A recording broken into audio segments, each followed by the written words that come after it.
네, 그럼 여기서 경남대학교 극동문제연구소 최천웅 교수 모시고 북한의 부동산 상황에 대해 더 깊이 있는 얘기 나눠보겠습니다. 교수님 안녕하십니까? 안녕하십니까? 예, 안녕하세요. 교수님께서 이번에 보고서를 쓰셨던데요. 예. 김정은 시대의 그 북한의 부동산 시장, 저도 읽어봤는데 그 북한에서 지금 이렇게 개인 간의 부동산 거래가 이렇게 활발하다 이런 얘기인데 뭐 집을 여러 채 가진 신흥부자도 있다면서요. 예.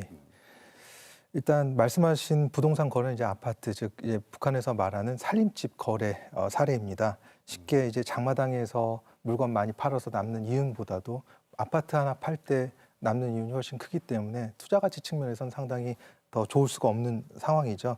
네. 북한 사회에서 주민들이 생각하는 재산권으로 인식하고 있는 세 가지가 있습니다. 그 중에 하나가 소토지고요. 두 번째가 살림집, 세 번째가 장마당의 자릿세라고 알려져 있는 매대입니다. 그만큼 북한 사회에서도 이 부동산의 어떤 그 비중이랄지 중요성이 더 증가했다라고 볼 수 있고요. 1990년대 중반 이 고난의 행군 이전과 이후로 북한의 어떤 이 경제 체제가 좀 구조가 바뀌긴 하는데 다섯 가지로 분화가 됩니다. 소비재 시장, 생산재 시장, 노동시장, 금융시장, 바로 부동산 시장이라고 할 수가 있겠습니다. 네, 사실 사회주의 체제인 북한에서 시장에서 이렇게 부동산이 거래되는 거를 경계할 만도 한데 이렇게 당국이 부동산 거래를 묵인하는 가장 큰 이유는 어디에 있다고 보시나요? 아까 세금 얘기도 나왔는데 세금을 많이 거둘 수 있어서 그런 거라고 보시는지요? 자, 그렇습니다. 이제 북한에서 사실은 그 개인 간의 살림집 거래는 원칙적으로 허용되지 않습니다. 자, 그럼에도 불구하고 지금 거래가 되고 있잖아요.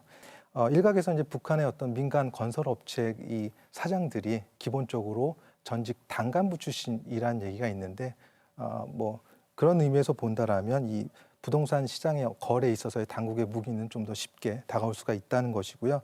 그리고 또 제가 눈여겨보는 것은 바로 부동산 사용료 부분입니다.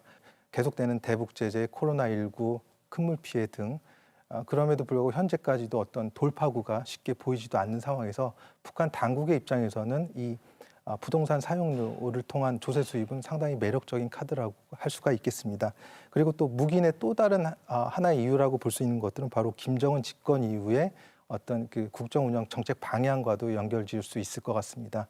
독재 국가에서 이 보다 한층 젊어진 이 집권자가 북한 주민들의 어떤 이 충성도를 높이기 위해서 어떤 그 경제 수준의 향상에 중점을 두었기 때문이라고 할 수가 있겠습니다. 네. 교수님, 북한도 우리나라처럼 그 시세 차익을 노리는 이른바 돈주들이 그 부동산 가격 상승을 부채질 해왔다는 얘기를 들었었는데 지금 상황은 어떤가요? 어딜 가나 이 부동산 투기 세력들은 있죠. 북한도 그렇고 중국도 그렇습니다. 이제 현재까지 북한의 부동산 시장은 사실은 아파트가 주로 주도하고 있는 형국이라고 볼 수가 있겠지만 다만 지역적으로 좀 한정적인 측면이 있습니다.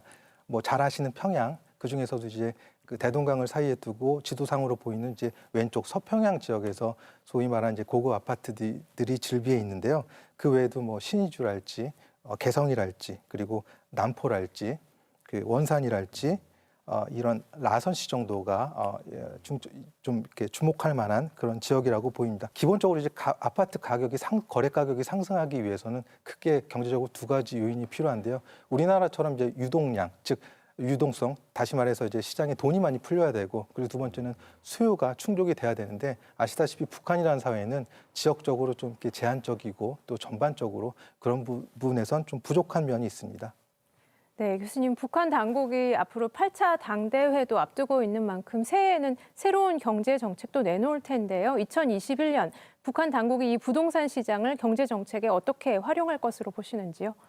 바로 이제 다음 달이죠. 8차 당대회가 예정되어 있습니다. 새로운 이제 국가발전 5개년 계획에서 주로 이제 경제 정책이 많이 담길 것이고 부동산 시장에 관한 내용도 분명히 반영이 될 것이라고 생각합니다. 이 부동산 시장과 연관 지을 수 있는 그런 간접적인 형태로 이런 중요성이 강조될 것으로 보여집니다. 먼저 그 국가가 주도하는 방식으로 이제 이 부동산 종합 개발 사업에서 수익의 어떤 확대 전략 정도 생각해 볼 수가 있겠고, 기존의 그 경제특구 내에서 신기술을 도입한 어떤 부동산 개발 사업, 물론 여기에는 북한 자체적으로 하기보다는 러시아나 중국과 같은 이웃국들의 어떤 도움을 생각해 볼 수가 있겠고요. 마지막으로는 앞서 말씀드린 것처럼 조세 수입에서의 어떤 부동산 사용료의 비중 확대 정도를 생각해 볼 수가 있겠습니다.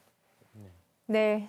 지금까지 경남대학교 극동문제연구소 최천훈 교수님 모시고 말씀 들어봤습니다. 교수님 오늘 감사합니다. 네, 감사합니다. 감사합니다.